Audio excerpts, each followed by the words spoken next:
Interest rates have skyrocketed. Home sales have plummeted. Is it time for a real estate crash in 2023? I'll tell you in this video.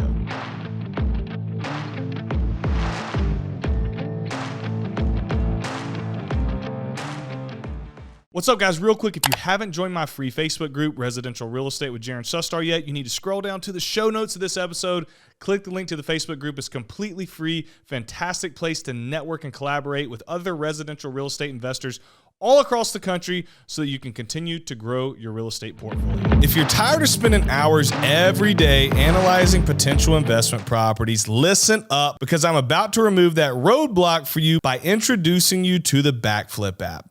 Not only does Backflip give you the ability to quickly analyze any property and at any time, it also allows you to apply for a loan with them directly through their app, which allows you to scale your business and do more profitable deals. It's a great tool because it instantly pulls all the data you need for a property, like the after repair value and the as-is value.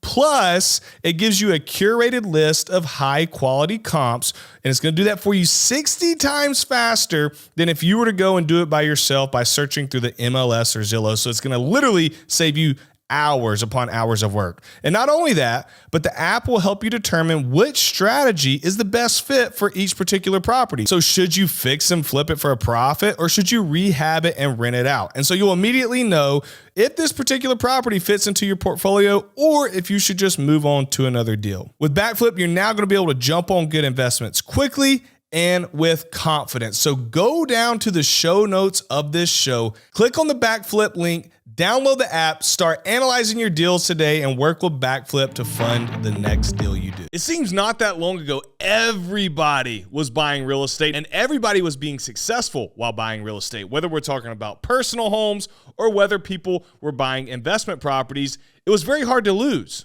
Why? Because interest rates were so low. I mean, how many people do you know that locked in a mortgage under a 3% rate or right around 3% in interest? And while everybody was locking in these low interest rates, the price of that asset that they bought was continuing to rise. So they had this very low fixed debt, and then the value of this asset is climbing tremendously, and it's like this perfect storm until all of a sudden it wasn't. What happened next? Well, the Feds needed to curb inflation. To curb inflation, one of the things that they do is they raise interest rates. And so we went from getting around 2.8, 2.9, 3.25, 3.5% interest rates to now we are around 7.1% as the average interest rate at the time of this recording at the beginning of September in 2023.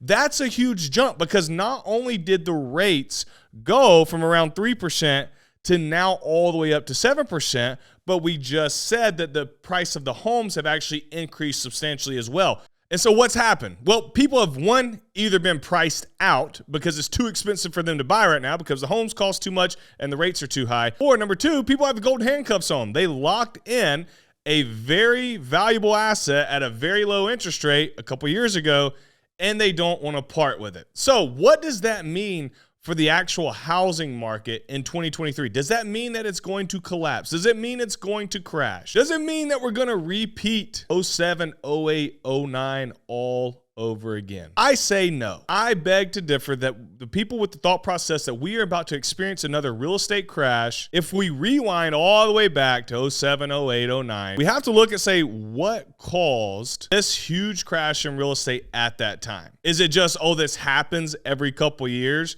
No. Was it just, oh, the real estate market crashes every few years? No, there was more to it than that. There was terrible lending going on. You had these subprime mortgages that they were giving out to people that were absolutely wrecking their lives. There were hardly any guidelines on qualifications to actually get loans. So everybody and their brother are out getting these home loans, and they couldn't afford them. I'm talking about banks allowing people to leverage to the max. And so they bought these homes that they couldn't afford in the first place. And then we hit a recession in the job market and people are losing their jobs. Well, there's no way that they can pay for those homes. Well, if we fast forward to where we are today, we can look and we can say, okay, well, we don't have the predatory lending going on like we had back in 07 and 08. Subprime mortgages aren't dominating the market as far as lending, not just lending money to any old Joe and allowing people to over leverage themselves. And so the fundamentals for an actual crash aren't in place like we've seen previously. But actually what we're seeing right now is kind of this weird utopia, perfect storm of this real estate bubble, quote unquote, not in a negative term, that I personally think we are sitting in right now. So if we go to basic economics, what are some of the first two things you learn in economics? Supply and demand. They really can drive price, the main factors that show what the value of something is. Well, when we look at the supply of real estate, it is ridiculously low. We do not have enough homes for the people that need homes. And I believe the statistic says we're around 4 to 5 years out nationally from actually catching up with the supply. So what happens when you're low on supply? Well, demand rises. So on the surface level, you would think, okay, well, supply is low, demand's high, people are just going to be buying houses like crazy. But I just gave you the statistic earlier in the show that home sales are down. I believe it's what, 16% in July compared to last July? That's a huge drop. So why is supply low, which means demand should be high, yet people have bought 16% less homes in July of 2023 than they did in July of 2022? Well, when you're looking at economics, you have to factor in other variables. And in this particular instance, we have been fighting inflation. And so what that's done is that has caused these interest rates to jump drastically compared to what people were used to seeing not long ago. And also because of inflation, the price of homes have gone up. Now, I don't think the price of homes going up have deterred people from buying real estate as much as the interest rates going up, because that has made the debt more expensive. So what's going to happen moving forward? Are we going to see a housing crash in 2023? I don't think so.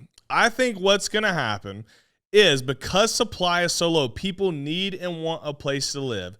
When interest rates start to level out and start to come down, or if they go up a little bit more and then drop back down to the 6%, 7% range, and people start seeing that as normal again, while home sales are also dropping because rates are a little bit higher, which means that prices of homes are going to drop down a little bit, giving people the opportunity to enter the market, then that demand is going to show its head and peeking through. And then as we see rates continue to drop even more, we're only going to see the home sales continue to drive back up, fill that supply. Then as rates continue to drop even more, we're going to see home sales continue to drive up, which is then going to push our supply home sales back up. And I actually think we'll be in a place where real estate is on fire again. I honestly think that we are sitting at this position where real estate is primed to skyrocket again. I mean, if you guys look from 2020 to 2022, real estate absolutely took off. And now we're in this cooling down period because rates are up, so homes are starting to sit a little bit longer, but the supply is still really low. So when those home values start to drop because of rates being up, and then rates follow behind and come back down, people are gonna pounce on homes. It's gonna drive the price back up. This time debt will be affordable. People will be able to get into these properties. So to put a bow on it, I would tell you guys, go buy real estate right now. If you don't already own it, if you do own it, add to the portfolio.